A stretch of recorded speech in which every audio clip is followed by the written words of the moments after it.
मध्ये, and that's the difference between a declarative versus imperative programming language. So you see that there is one imperative program over here and two versions of declarative program for the same. Now you will be most likely to understand the code written in the first column. C program है, GCD calculate करता है. We are calculating it using some method which is a standard algorithm. त्यात आपण एक variable C म्हणून तिसरा variable घेतो. हा आय स्मॉल पाहिजे, तो चुकून कॅपिटल लिहिला गेलाय. Pardon me for that. I guess I had shown you this algorithm last week, I am not sure, पण बहुतेक दाखवला होता सी प्रोग्राम. तर सी प्रोग्राम मध्ये या प्रकारे हा प्रोग्राम एक्झिक्यूट होतो. Okay, same program if I want to execute using the functional programming language, you will see that this is somewhat recursive code. इथे GCD X0, तर सिंटॅक्स तुमच्यासाठी नवीन आहे. जेव्हा सिंटॅक्स शिकू तेव्हा तुम्हाला ते समजेल, but I just explain you what it is. Now this is function GCD in C. Parenthesis वरून तुम्ही ते ओळखलं असेल आणि आत मी त्याचे पॅरामीटर लिहिलेले आहेत. तर हास्केल मध्ये फंक्शन लिहिण्यासाठी, डिफाईन करण्यासाठी हा सिंटॅक्स आहे. ओके, ब्रेस ओपन आणि ब्रेस क्लोज मध्ये आपण सी प्रोग्राम मध्ये कोड लिहितो, राईट. सी प्रोग्राम मध्ये कोड लिहितो. आता हे दोन लाईन ऍक्च्युअली एक्स्ट्रा आले, हे दोन लाईन याचे पार्ट नाही आहेत. ओके, सॉरी, हे दोन लाईन नाही, हे दोन लाईन पार्ट आहेत. सॉरी, माझं चुकलं. तर या ब्रेस ओपन आणि ब्रेस क्लोज मध्ये मी माझा प्रोग्राम, माझ्या फंक्शनचा कोड लिहितो. फंक्शननी काय करायचं ते मी लिहितो. इथे ही जी इक्वल टू साईन आहे, ही इक्वल टू साईन स्पेसिफाय करते की लेफ्ट हँड साईडला जे फंक्शनचं नाव आहे along with the parameter. So GCD is the name of the function. X and 0 are the parameters of the function. On the right hand side, I have the definition of the function. Okay, so GCD X0, 0 he instant value आहे, X हा variable आहे. So GCD X0 is equal to absolute X. Absolute X म्हणजे X जर negative असेल तर त्याला positive बनवेल, positive असेल तर तो तसाच ठेवेल. That is what it does. So that is the function code. So if I call GCD with some value X as say 3, तर मी तो लिहिणार कसा? मी लिहीन GCD, हे मी हास्केल मध्ये सांगतोय just because you need to understand that code. Difference सांगताना तुम्हाला कोड समजला पाहिजे म्हणून मी सांगतोय. तर समजा मी GCD 30 लिहिलं, तर this GCD 30 will map to this definition of GCD. Okay, so what it will do, it will compute an absolute value of 3. Absolute value of 3 is 3, so my result will be 3. My computed value will be 3. हा code असा execute होतो. सध्या तुम्हाला हे थोडंसं हसण्यावरही वाटेल की हे असं कसं एक्झिक्यूट होतं, पण हे अशा पद्धतीने एक्झिक्यूट होतं. Now you will see that there is another definition of same named function GCD. Now the parameters are different, so this is a different instance of same function. याला म्हणतात पॉलिमॉर्फिझम. एकच फंक्शनचं नाव पण दोन डेफिनेशन्स. फंक्शनचं नाव एकच पण त्याच्या दोन डेफिनेशन, याला म्हणतात पॉलिमॉर्फिझम. हा एक फीचर आहे डिक्लरेटिव्ह प्रोग्रामिंग लँग्वेजचा. लवकरच आपण तो शिकू. उजवीकडे इथे पण तुम्हाला दिसेल GCD ABG, GCD ABG, GCD ABG. तीन प्रकारे पॉलिमॉर्फिकली मी तेच डिफाईन करतोय. सिंटॅक्स पुन्हा वेगळा आहे इथे आणि हा जास्त आणखीन कॉम्प्लिकेटेड सिंटॅक्स आहे. कोलन डॅश, इक्वल टू साईनच्या ऐवजी मी कोलन डॅश वापरलं. सिंटॅक्स वेगळा, सिमॅन्टिक्स ही वेगळे, मीनिंग ही वेगळं, पण काम एकच करतोय आपण. आपण फंक्शन GCD नावाचं डिफाईन करतोय. इथे डिफाईन करण्यासाठी आपण 3 टप्पे वापरलेत किंवा 3 डेफिनेशन्स वापरल्यात. इथे आपण 2 डेफिनेशन वापरल्यात. हाच डिफरन्स आहे. We will talk about this more in details when we learn about functional programming. पण जर तुम्हाला कोणी डिफरन्स विचारला इम्परेटिव्ह आणि डिक्लरेटिव्ह मध्ये, तर तुम्हाला ऍटलिस्ट एक इम्परेटिव्ह छोटा प्रोग्राम आणि त्याच प्रोग्रामचा किंवा तसाच एक डिक्लरेटिव्ह प्रोग्राम लिहून तो डिफरन्स दाखवता आला पाहिजे. So this question is generally asked for 5 marks. त्याच्यामध्ये तुम्हाला विचारलं जातं differentiate between imperative versus functional paradigm और इम्परेटिव्ह वर्सेस डिक्लरेटिव्ह पॅराडाईम. तर हा डिफरन्स लिहिताना हे 4 डिफरन्सचे मुद्दे आणि त्याच्यानंतर हा शॉर्ट कोड. एक तर चूज करा number 1, code number 1 to explain an 1 imperative code, and choose any 1 between 2 and 3 which you can explain a bit.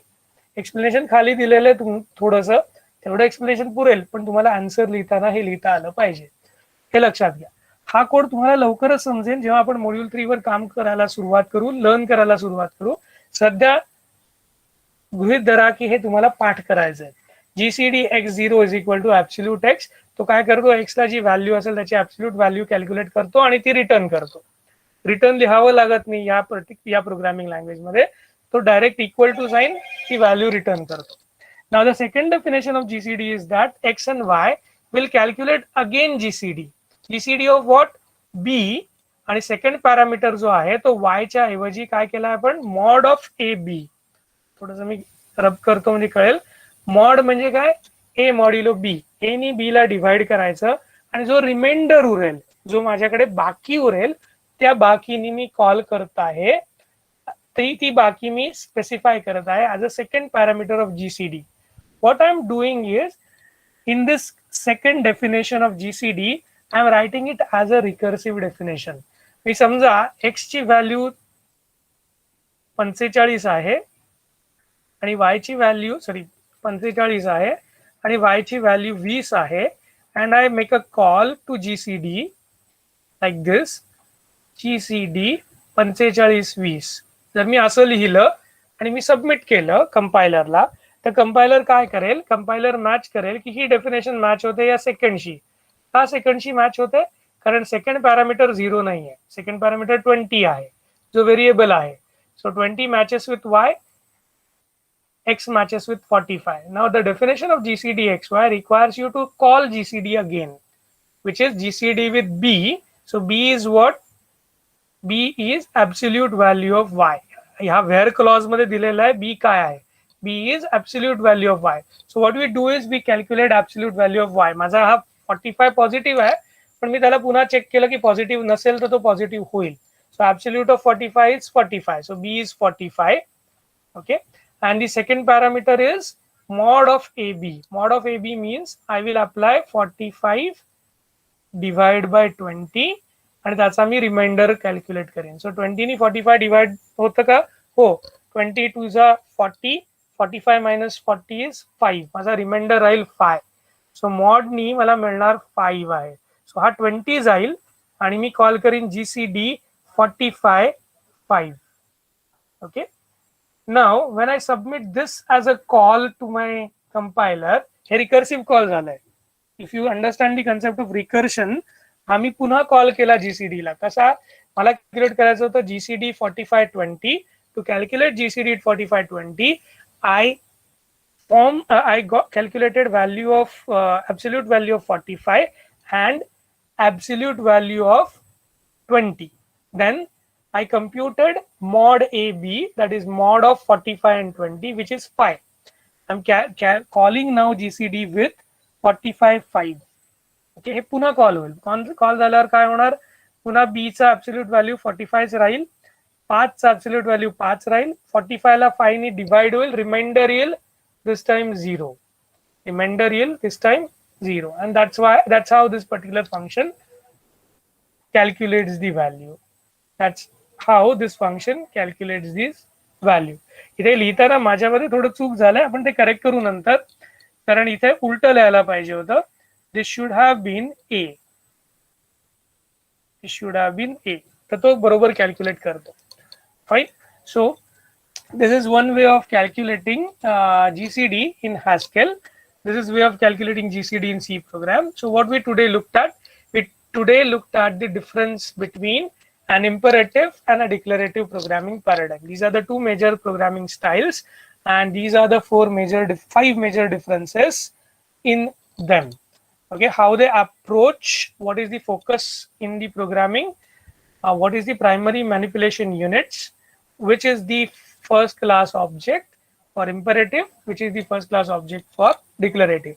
We are not saying instances of structures and classes का म्हटलं इथे, कारण जर मी C programming करतोय तर माझे variable generally structure मध्ये define होतील, आणि मी जर जावा प्रोग्रामिंग करतोय तर माझे व्हेरिएबल्स हे क्लासेस मध्ये डिफाईन होतील, माझे व्हेरिएबल क्लासेसच्या आत राहतील.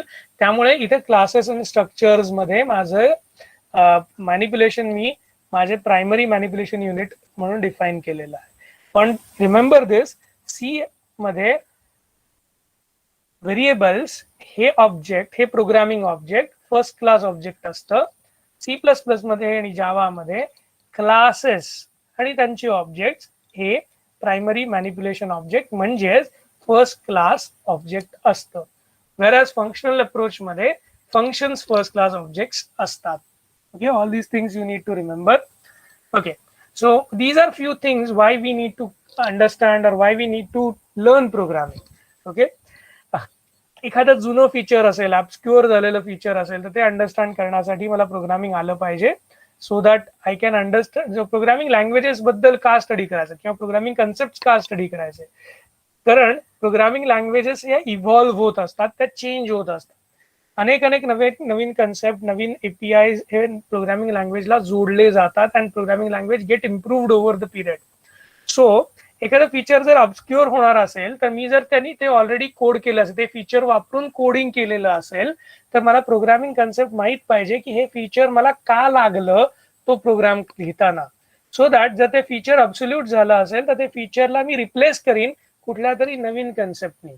That is why we require to understand programming language concepts. Second is to choose between alternative ways of expressing things. एकच गोष्ट एक्सप्रेस करण्यासाठी मी लूप वापरू शकतो आणि तीच एक गोष्ट मी रिकर्सिव्ह प्रोग्रामिंगनी सुद्धा करू शकतो. असे अनेक पॉइंट्स येतात जिथे मी व्हाईल लूप वापरू शकतो किंवा डू व्हाईल लूप वापरू शकतो किंवा फॉर वापरू शकतो. असे अनेक प्रसंग प्रोग्रामिंग मध्ये येतात. So if I know the alternative ways of doing same thing, I would be able to choose the accurate thing for doing programming in a particular decision point where I would understand to choose what over the others. The other important thing is, जर मला माहिती असेल की मी debugger किंवा assembler किंवा linker वापरत आहे किंवा दुसरे रिलेटेड टूल वापरत आहे प्रोग्राम कंपाइल करण्यासाठी आणि एक्झिक्यूट करण्यासाठी, then I would be able to utilize the help of these other utilities in a better fashion if I know more about what I am using for my programming. Me interpreter वापरतोय का, compiler वापरतोय, मी assembler वापरणार आहे का, मी pre processor वापरणार आहे का, मी linking करणार आहे का नाही, या गोष्टी जर मला माहित असतील, ओके, तर मी चांगल्या जास्त प्रकारे माझा प्रोग्राम लिहू शकतो. Next is we can simulate useful features in the language that lack them. जर एखाद्या प्रोग्रामिंग लँग्वेजमध्ये एखादं फीचर नसेल आणि we as a programmer require that feature to use, आपण त्याचा सिम्युलेशन म्हणजे त्याचा सारखं दुसरं फीचर किंवा मल्टिपल फीचर्सना एकत्र वापरून त्याच्यासारखा इफेक्ट तयार करू शकतो. And that is called as simulate useful feature in language which lack them, ज्याच्यात ते फीचर नाही आहे. समजा मला व्हेरिएबल मॅनिप्युलेट करायचे पण फंक्शनल प्रोग्रामिंग मध्ये मला ते करता येत नाही, तर ते कसे मला ते इन्क्लूड करता येतील? That is what we can do if we know the programming language concepts. The other thing is that we can make better use of language technology wherever it appears. जेव्हा मला ऍप्लिकेशन प्रोग्राम्स लिहायचे असतात, त्याच्यासाठी coding करायचं असतं, ते मी चांगल्या पद्धतीने करू शकतो जर मला प्रोग्रामिंग लँग्वेज कन्सेप्ट माहित असतील तर. So that is about the initiation of first module. Tomorrow onwards we will be starting our actual discussion of what do you mean by names, where we use names. Names कुठे वापरतात programming language मध्ये, कोणकोणत्या गोष्टींना मला नाव द्यावं लागतं programming language मध्ये, and how do I associate a thing it's name and how I can use it in my programming language. तर नेमिंग यापासून आपण डिस्कशन सुरू करू आपल्या वेगवेगळ्या प्रोग्रामिंग कन्सेप्ट.